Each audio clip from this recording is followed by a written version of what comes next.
여러분 안녕하세요. 오늘 우리가 함께 살펴볼 내용 정말 흥미롭습니다.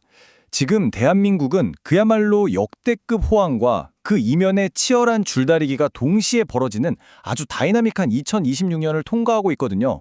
엄청난 경제적 질주, 그리고 이걸 탄탄하게 뒷받침하려는 정치, 문화적 움직임까지 오늘 이 시간 여러 가지 명확한 데이터들을 통해서 지금 우리 대한민국의 현주소를 아주 생생하게 짚어보겠습니다. 바로 시작해볼까요? 자, 오늘 우리가 짚어볼 핵심 체크 포인트들입니다. 첫 번째로 주요 개헌 쟁점, 두 번째는 코스피 7천과 1조 달러 클럽 입성 소식이고요. 세 번째, 이런 환호 속에 울리는 경제 경고음. 네 번째로 수출 4위로 훌쩍 뛴 K컬처. 마지막으로 영화계 홀드백 제도 개편까지 쫙 한번 훑어보겠습니다. 그럼 첫 번째 주제, 주요 개헌 쟁점과 부분 개헌 추진 내용부터 바로 들어가 보죠. 당장 내일이죠. 5월 7일 국회 본회의에서 표결이 이루어질 예정인데요.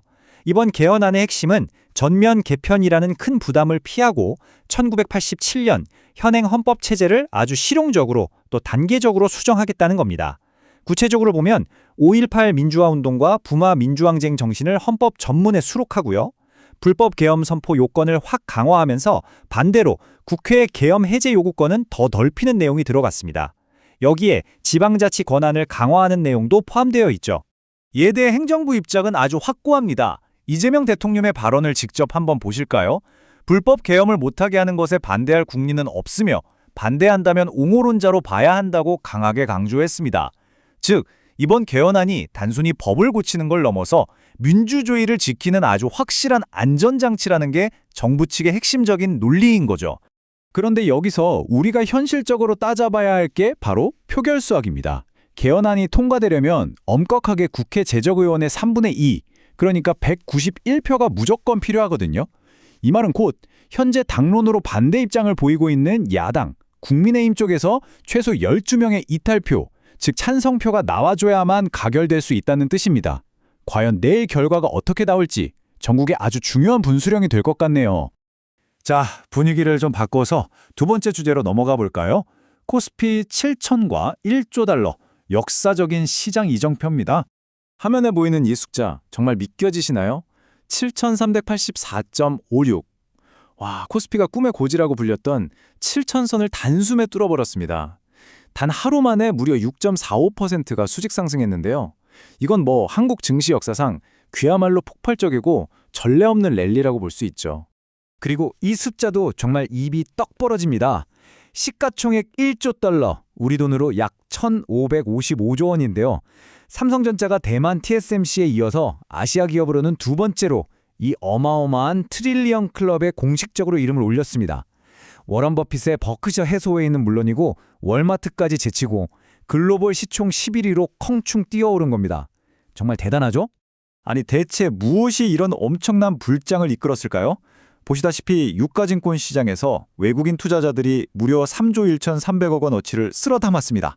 게다가 AI 슈퍼사이클이라는 거대한 흐름, 그리고 애플과 인텔의 핵심 프로세서 파트너십 루머까지 더해졌죠. 시장은 이제 한국의 기술 산업이 단순한 일시적 호황을 넘어서 AI 시대의 구조적인 지배력을 갖췄다고 굳게 믿고 있는 겁니다. 하지만 빛이 있으면 그림자도 있는 법이겠죠. 세 번째 주제, 환호 속 경제 경고음, 기저에 깔린 위험 요소들입니다.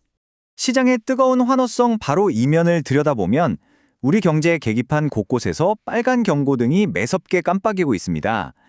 한쪽에서는 AI 슈퍼사이클과 대규모 외국인 투자가 시장을 힘차게 끌어올리고 있지만 다른 한쪽에서는 사상 최고치로 치솟은 이른바 빅2 현상, 그리고 공포지수 급등, 체감물가 상승이라는 무거운 리스크들이 아주 팽팽하게 맞서고 있는 상황이거든요.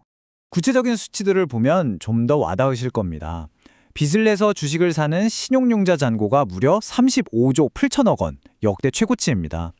여기에 코스피 200 공포지수도 60선을 훌쩍 넘기며 급등했죠. 설상가상으로 중동 쪽 긴장이 고조되면서 국제 유가가 뛰었고 소비자 물가도 21개월 만에 최고치인 2.6% 상승을 기록했습니다. 당장 항공업계는 유류비 폭탄을 맞고 무급휴직에 들어갈 정도라니까요. 과연 이 호황이 우리 일상 속에서 계속 유지될 수 있을지 아주 냉정하게 짚어봐야 할 시점입니다. 자, 경제 이야기는 이쯤에서 갈무리하고 네 번째 주제로 넘어가 보겠습니다. 수출 4위로 도약한 K컬처, 200조 원 시대의 개막입니다. 화면의 차트를 한번 보실까요? 컨텐츠, 푸드, 뷰티를 전부 아우르는 우리 K컬처의 수출 규모가 379억 달러를 찍었습니다. 이게 어느 정도냐면요. 대한민국을 먹여 살리는 전통적인 수출 효자들 있죠. 반도체, 자동차, 석유 제품 바로 다음입니다. 당당하게 4위를 차지하고 있는 거예요. 문화산업이 이렇게 거대한 국가적 수출 엔진으로 성장했다는 거, 눈으로 보고도 믿기 힘들 만큼 폭발적인 성장세입니다. 게다가 이런 호황은요, 한국을 찾는 관광객들의 패턴 자체를 완전히 뒤바꿔 놓았습니다. 작년 한 해 동안 1,850만 명의 외국인 관광객이 찾아왔는데 이분들 이제 유명 명소에서 사진만 찍고 가지 않습니다. 이른바 진짜 한국인처럼 살아보기를 하거든요. 실제로 결제 데이터를 분석해 갔더니 놀랍게도 외국인들의 소비 패턴이 한국 현지인들과 무려 90%나 일치했습니다. K컬처가 전 세계인의 일상 속으로 완벽하게 스며들었다는 확실한 증거겠죠.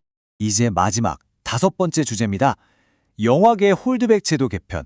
이 거대한 문화 엔진을 어떻게 보호할 것인가에 대한 이야기입니다. 여기서 홀드백이라는 단어 혹시 들어보셨나요? 쉽게 말해서 극장에서 처음 개봉한 영화가 넷플릭스나 티빙 같은 OTT 플랫폼으로 넘어가기 전까지 의무적으로 기다려야 하는 유예 기간을 말합니다. K컬처 전체 파이가 커진 건 너무 좋은 일이지만 당장 한국 영화관 생태계는 붕괴 위기다 보니 이 홀드백 제도를 두고 아주 치열한 갑론박이 벌어지고 있는 거죠. 그래서 문화체육관광부가 발벗고 나섰습니다. 당장 이번 달 안에 민관 협의체를 출범시켜서 이 홀드백 규칙에 대한 최적의 타협점을 찾겠다고 발표했고요. 영화나 영상 제작 지원금도 1년 단위가 아니라 다년도 사이클로 길게 전환하기로 했습니다. 또 당장 얼어붙은 극장가의 활기를 불어넣기 위해서 5월 13일부터 6,000원짜리 영화 관람 할인권 450만 장을 확 풉니다.